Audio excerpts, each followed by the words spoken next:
Adam. Original spirit. Lucifer's test. Bursting the form.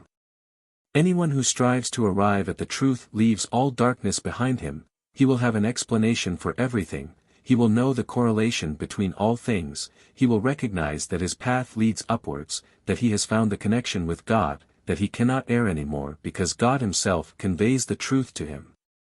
But striving for the truth means that it first has to be sincerely desired, and then the knowledge he receives, be it from outside or from within in the form of thoughts, has to be accepted with an open heart. For the heart will be willing to either accept or reject truth and error and thus influence the person accordingly. Truth has to be aspired to in so far as that the human beings will has to be actively involved. It cannot simply be given to a completely passive person who does not want it himself and who will not take the necessary steps in order to gain it. For then he will remain in spiritual darkness and not achieve progress. Truth, however, is the ascending path. Truth is the spiritual knowledge conveyed to people by God himself which tries to find a recipient in every human being, which can be acquired by every person's will since it can be imparted to people in many different ways, but it always has to be desired first. But anyone who has gained the truth no longer lives in darkness, everything is crystal clear to him, he no longer doubts, for whatever is still unclear will be explained to him when he asks for it providing, he turns to the source of truth, providing he submits his doubts and questions to God himself and then awaits God's answer through his heart. The desire for truth, the mental contact with God and his inward listening also ensures him a clear and truthful answer. You humans should know that no unsolved questions need to exist for you providing you just want an explanation and present every question to the one who is truth himself and who also wants to impart it to his children in order to enlighten them, in order to illuminate their path of ascent. The body of the first created human being was also an act of creation by my love.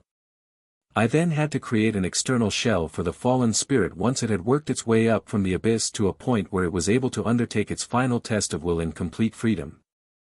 I had to create forms for all my once created original spirits whose previously dissolved substances had come together again after an infinitely long period of time and who, therefore, as self-aware beings once more, were waiting for permission to become active.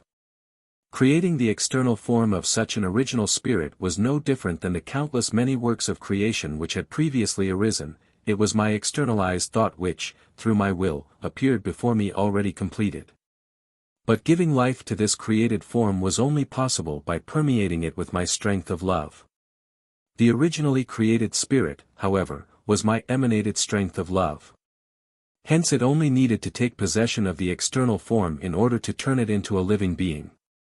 The spirit was close to its perfection, and yet far from it because it lacked final realization, because the sin with which it was burdened had completely deprived it of all knowledge and in this state, it needed instruction and commandments. Thus it was to gradually mature into realization by complying with these commandments. A great spiritual battle had taken place earlier because a large number of fallen original spirits wanted to occupy my first created form. For they knew that they could only gain access to me again in the body of a human being, that they would only be able to gain unimaginable abundance of strength and light through a test of life in which they were to prove how they would utilize the strength at their disposal. But I myself chose which original spirit should take abode in the first human being. For only I knew whose opposition to me had weakened such that the final test of earthly life could be imposed on him, I knew whose will could have resisted my adversary's power. Therefore, I chose an original spirit which had once taken a leading position during the spirit's apostasy, which was indeed more heavily burdened by sin but which my love very much endeavored to regain, for countless beings would likewise have followed it and the redemption would have progressed far more rapidly. I have known, in fact, since eternity that this original spirit would fail. Nevertheless, due to its changed will during the preliminary stages it was the strongest spirit, thus it was also entitled to be the first to receive the state of free will, and which therefore offered the best prospects of passing the test of will. The form of the first human being was, before this original spirit occupied it, also visible to Lucifer, who certainly knew that this form was the gate from the kingdom of darkness, from his realm, into my kingdom, into the kingdom of light. He also knew that, if he didn't want to lose his followers, he had to use every means to wrest the souls back from me during the human being's approved probationary period, in order to turn the test to his advantage. My created form was still without life when Lucifer seized it in order to test it by animating it with his spirit, yet his untamed spirit burst the form, and he was sure that every spirit banished into this form would burst it and that there would never be any danger of loss for him. I allowed this test to happen and then proved to him that his assumption was wrong. For due to its long process of development, the very spirit which was to embody itself in the human being no longer shared Lucifer's will, it willingly occupied the final external form, and since this original spirit was close to its original state, it did not consider the external form a shackle to prevent the fall into sin. For it was master over all of creation, it could rule like a lord over the earth which was at its disposal with every creation. It had abundant might and strength, only subordinate to my might, which only gave it an easy commandment, the obedience to which would have broken any constraint imposed on it. And when Lucifer realized this, he thought about ways to stop the human being from obeying this commandment, and since he knew the first human being's body, he tried to make him dislike it by portraying it as a shackle, by making freedom from it dependent on transgressing this commandment, and thus incited the original spirit to inwardly revolt against me again for not having given it complete freedom. It was a deliberate deception which the first human being could have resisted by merely adhering to my simple commandment, if he had been satisfied with his possession of might and strength which made him truly happy, until my adversary aroused an impure desire in him, to be greater than the one, who was a perceptible power above him, of whom he knew and whose commandment he nevertheless disregarded. The first human being's fall into sin was therefore a repetition of the original spirit's first fall. It followed Lucifer and drew innumerable beings into the abyss with him, just as all descendants of the first human being were afterwards also placed into the weak state of sinful people until Jesus Christ came to their rescue, until Jesus Christ acquired the strength of will on behalf of humanity through his crucifixion, until Jesus Christ opposed Lucifer's temptations with his strong will and defeated him. Nothing could have induced the first created being, Lucifer, to cover the earthly progress as a human being as long as he still considered himself lord of the spiritual world which had deserted me with him, for he himself did not take the course through matter, through creation, before the creation of the first human being. As a spiritually tangible spirit he was volitionally still my strongest opponent. He deemed himself lord over the creation which sheltered the spiritual substance that belonged to him, although he himself had no influence over it. His inner resistance was still unbroken, and he would never ever have put up with any coercion. He would never voluntarily have entered a form created by my will, because he hated all forms for the spiritual substances, all works of creation, and sought to destroy them.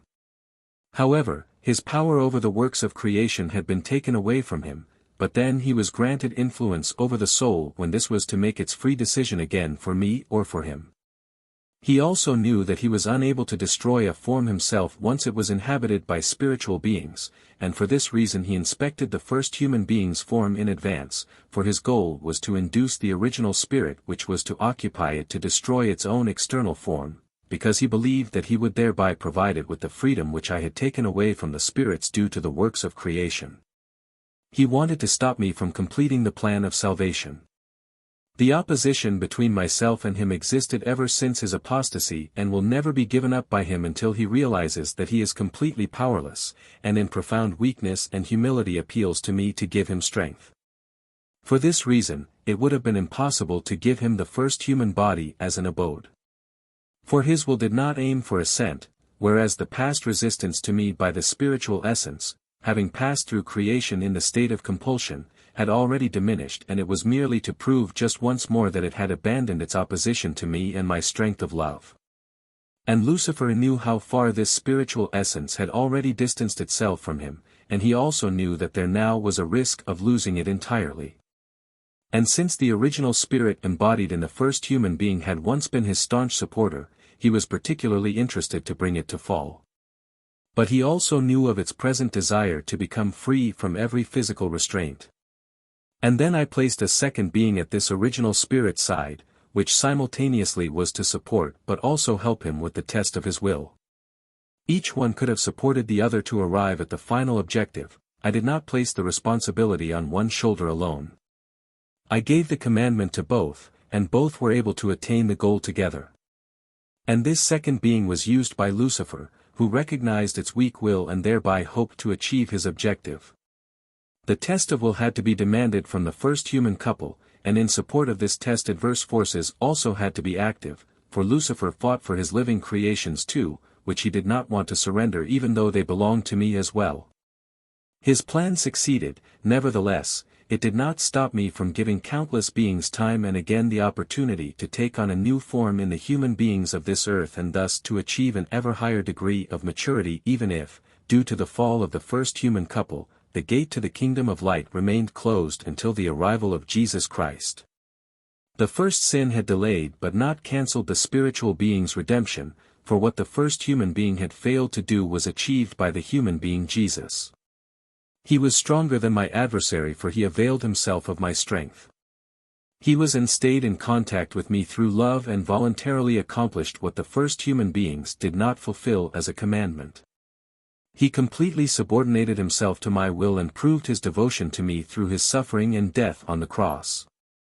He knew of the original sin and the first human being's repeated guilt, and in order to cancel this guilt, in order to redeem humankind, he offered to bring me a sacrifice, which was satisfactory to me, a sacrifice, which opened the gate to the spiritual kingdom again, the path to me, and now enables all my living beings who acknowledge him as Son of God and Redeemer of the world to become blissfully happy once more.